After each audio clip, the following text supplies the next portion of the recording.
Hi guys, welcome to my YouTube channel English Reminder. मैं पिछली class में आप लोगों को असर्टिव सेंटेंस के 3 रूल बताया और उसके बाद असर्टिव सेंटेंस में ही मैं चेंजिंग ऑफ पर्सनल प्रोनाउंस आज बताऊंगा।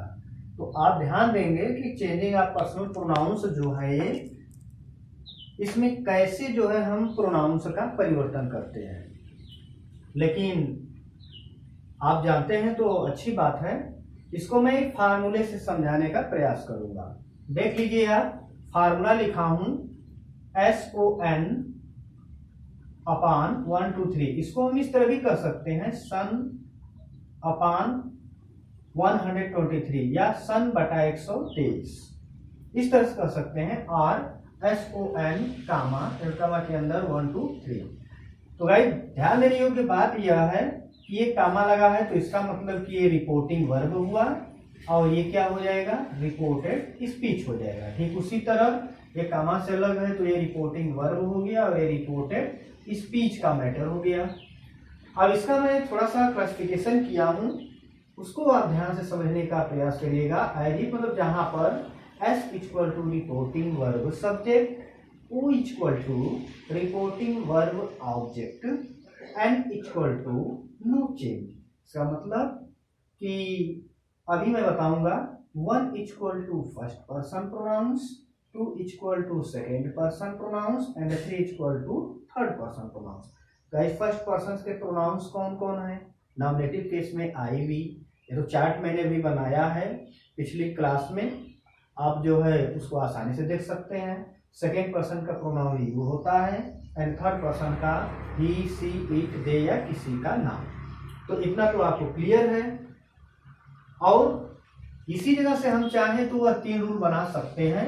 जैसे हम देखें 1 का मतलब ये रिपोर्टेड स्पीच है, 1 का मतलब फर्स्ट पर्सन का प्रोनाउन, 2 का मतलब सेकेंड पर्सन का प्रोनाउन एंड 3 का मतलब थर्ड पर्सन का प्रोनाउन। इसका मतलब क्या होगा कि यदि रिपोर्टेड स्पीच में आर्यस है तो यदि रिपोर्टेड स्पीच में फर्स्ट पर्सन का प्रोनाउन आए तो यह रिपोर्टिंग वर्ब के सब्जेक्ट के अनुसार बदलता है। यस फॉर सब्जेक्ट, देखिए yes for reporting verb subject. यदि रिपोर्टेड स्पीच में सेकेंड पर्सन का प्रोनाउन आए तो यह रिपोर्टिंग वर्ब के ऑब्जेक्ट के अनुसार बदलता है, यानी O फॉर ऑब्जेक्ट मैंने यहाँ लिखा है तो आप तो समझ रहे होंगे।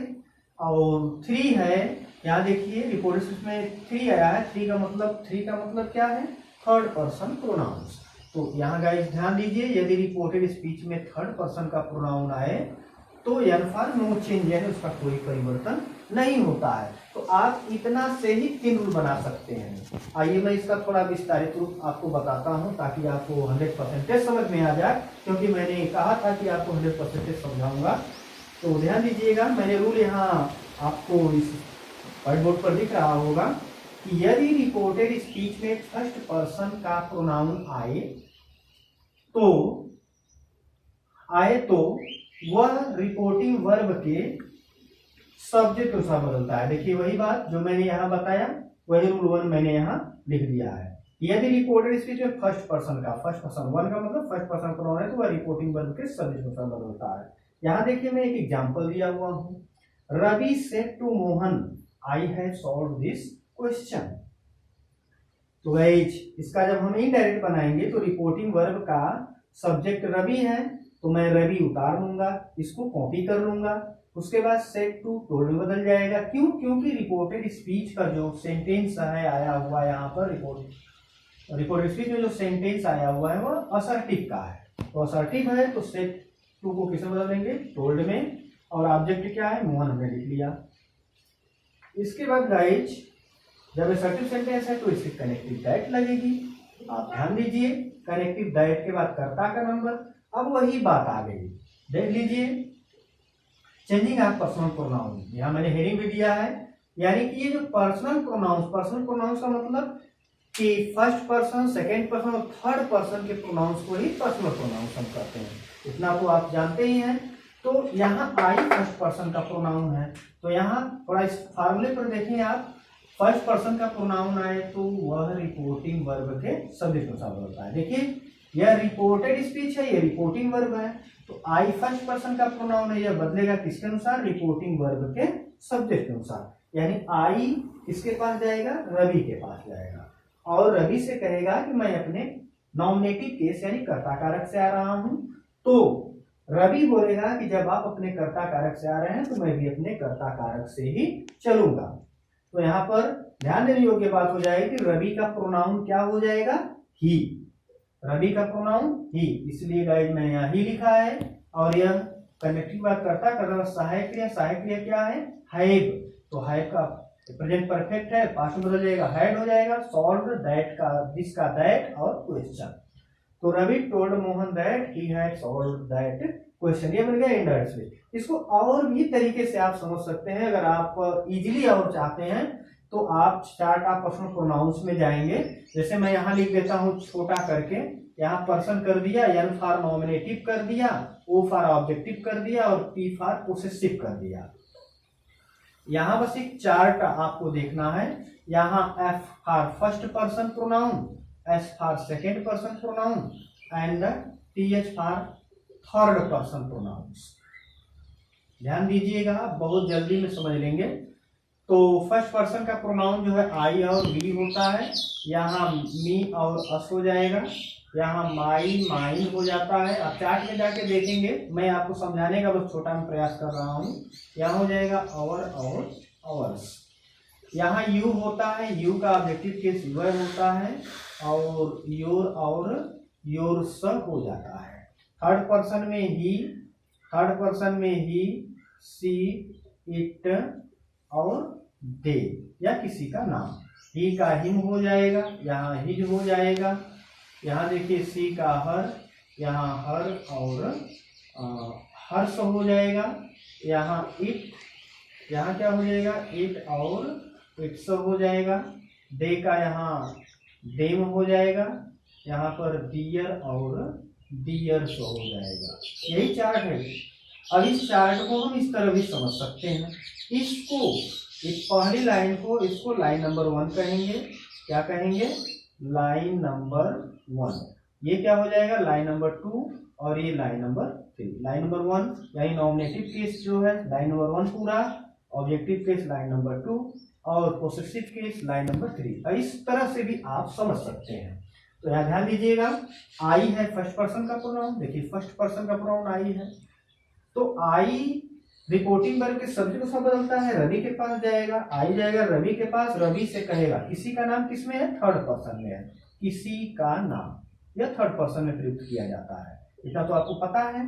तो आई जाएगा रवि के पास। मान लीजिए कि यहाँ रवि है, कोई व्यक्ति है थर्ड पर्सन में, तो आई जाएगा रवि के पास, ये नाम है रवि, रवि के पास जाएगा और रवि से कहेगा कि मैं अपने लाइन नंबर 1 से आ रहा हूं। देखिए आई लाइन नंबर 1 है, तो रवि बोलेगा कि जब आप अपने लाइन नंबर 1 से आ रहे हैं तो मैं भी अपने लाइन नंबर 1 से चलूंगा। और गाइस ध्यान दीजिए, रवि का लाइन नंबर 1 प्रोनाउन, इसका लाइन नंबर प्रोनाउन क्या हो जाएगा, ही। रवि का प्रोनाउन क्या होगा, ही, इसलिए यहाँ पर ही आया हुआ है। तो यही डायरेक्ट बन गया। अब इसके बाद एक और एग्जाम्पल लेते हैं, छोटा सा एग्जाम्पल, ध्यान दीजिएगा आप। रूल तो जानते ही हैं, लेकिन ध्यान रहेगा आपको, अगर यह चैनल अच्छा लगता है, पढ़ते हैं, अध्ययन करते हैं, तो सब्सक्राइब जरूर करें। यहां पर हम देखते हैं दूसरा एग्जाम्पल डायरेक्ट नरेशन का। हमने लिख दिया she said comma inverted commas we are playing, we are playing. एक छोटा सा एग्जाम्पल है आपको समझने के लिए, इसका इनडायरेक्ट हमें बना देना है। आप कलम कॉपी लेकर हल करिए। देखिए हम इनडायरेक्ट बनाएंगे तो सी सेट किसमें बदल जाएगा, सेट ही रहेगा क्योंकि इसका ऑब्जेक्ट आया नहीं है। चाहे तो आप काल्पनिक ऑब्जेक्ट कोई मानकर लिख सकते हैं, इसमें कोई दो राय नहीं है। जब काल्पनिक ऑब्जेक्ट आएगा तो टोल्ड बदल जाएगा। इसकी कनेक्टिव हो जाएगी दैट, कई बार कर्ता का नंबर। देखिए वी है फर्स्ट पर्सन का प्रोनाउन, यह बदलेगा किसके अनुसार, रिपोर्टिंग वर्ब के सब्जेक्ट के अनुसार। वी जाएगा सी के पास। देखिए वी जाएगा कहाँ, थर्ड पर्सन में सी के पास, और सी से कहेगा कि मैं अपने लाइन नंबर 1 से आ रहा हूँ। तो सी बोलेगी कि भाई आप प्लूरल नंबर के, मैं सिंगुलर नंबर का करता हूँ, तो मैं तो आपके साथ जा नहीं सकता। तब वी कह रहा है तब मैं क्या करूं, तो सी का कही है कि आगे बढ़िए, तो आगे इट महाशय दिख गए, और इट महाशय या महोदय जो है नॉन लिविंग थिंग्स के लिए प्रयुक्त किए जाते हैं। तो वी कहा कि तब मैं क्या करूं, तो इट कहा आगे बढ़िए, तो आगे बढ़ने में इसके परिवार में देखिए कौन दिख रहा है, दे दिख रहा है। दे प्लूरल नंबर का प्रोनाउन है, इसलिए यहां पर हम वी के स्थान पर सी के बदले किसका प्रयोग करेंगे, दे का। तो हमने दे कर दिया, और यहाँ पर पास्ट कंटीन्यूअस वर प्लेइंग। ये जो है आपका सेकेंड रूल रहा। सॉरी फर्स्ट रूल रहा इसका चेंजिंग ऑफ पर्सनल प्रोनाउन का। रूल टू हम लेते हैं, देखते हैं ये क्या कर रहा है रूल टू इसमें। तो फर्स्ट रूल आपने देखा, रूल टू में देख लीजिए आप कि यदि रिपोर्टेड स्पीच में सेकेंड पर्सन का प्रोनाउन आए, सेकेंड पर्सन का प्रोनाउन आए, तो वह रिपोर्टिंग वर्ब के ऑब्जेक्ट के अनुसार बदलता है। रिपोर्टिंग वर्ब के ऑब्जेक्ट के अनुसार, जैसे मैं डायरेक्ट लेता हूं, मैंने यहां लिख दिया Neha said to me comma inverted commas you are going to Delhi today, Delhi today, full stop and close inverted commas. इसका इनडायरेक्ट स्पीच में परिवर्तन करना है। तो ध्यान दीजिएगा, नेहा तो थर्ड पर्सन का मतलब प्रोनाउन तो है, ये नाउन है, लेकिन थर्ड पर्सन में प्रयुक्त किया जाता है। तो नेहा सब्जेक्ट है, हमने लिख लिया, इससे मतलब नहीं है हमें इसमें। तो Neha told me connective that. हाँ, अब यहां देखिए यू जो है सेकंड पर्सन का प्रोनाउन आया हुआ है, तो यह किसके अनुसार बदलेगा, रिपोर्टिंग वर्ब के ऑब्जेक्ट के अनुसार। तो यू जाएगा मी के पास, राइट, यहां ध्यान से देखिएगा, यू जाएगा किसके पास, मी के पास। मी कहाँ है, यहाँ देखिए फर्स्ट पर्सन का, मी फर्स्ट पर्सन का प्रोनाउन है, यू सेकंड का। तो सेकंड पर्सन का प्रोनाउन रिपोर्टिंग वर्ब के ऑब्जेक्ट से बदलता है, तो ऑब्जेक्ट मी आया है जो फर्स्ट पर्सन का प्रोनाउन है। तो यू जाएगा मी के पास, मी से कहेगा कि मैं अपने लाइन नंबर 1 से आ रहा हूँ। देखिए लाइन नंबर 1 है, क्या यू लाइन नंबर 1 है, कर्ता कारक के रूप में यहाँ प्रयुक्त हुआ है। तो मी बोलेगा कि जब आप अपने लाइन नंबर 1 से आ रहे हैं तो हम भी अपने लाइन नंबर 1 से चलेंगे। देखिए मी का लाइन नंबर 1 क्या हो जाएगा, आई हो जाएगा। तो यहाँ पर हम क्या प्रयुक्त कर देंगे, आई। तो यहाँ हो गया आई, और प्रेजेंट कंटीन्यूअस पास्ट कंटीन्यूअस में एक साथ वाज लगता है। I was going to Delhi today then that day. Example है, और एक एग्जाम्पल मैं देता हूं आपको, एग्जाम्पल ध्यान से देखते रहिए। रूल 2 का एग्जाम्पल एक देता हूं मैं। तो देखिए यहां पर डायरेक्ट स्पीच में दे रहा हूं,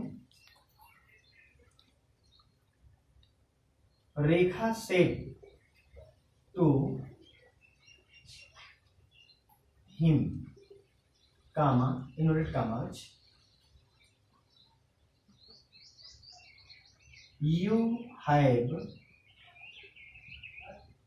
done it full stop and close commas. इसका इनडायरेक्ट स्पीच में परिवर्तन कर देना है। तो देखिए रिपोर्टिंग वर्ब का सब्जेक्ट यहाँ क्या है, रेखा, सेड टू किसमें बदल जाएगा, टोल्ड में, ऑब्जेक्ट हिम है हम लिख लेंगे।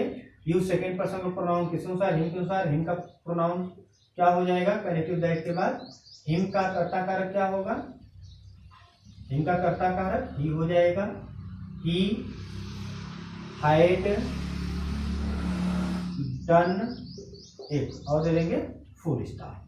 तो ये दूसरे रूल का एग्जाम्पल है।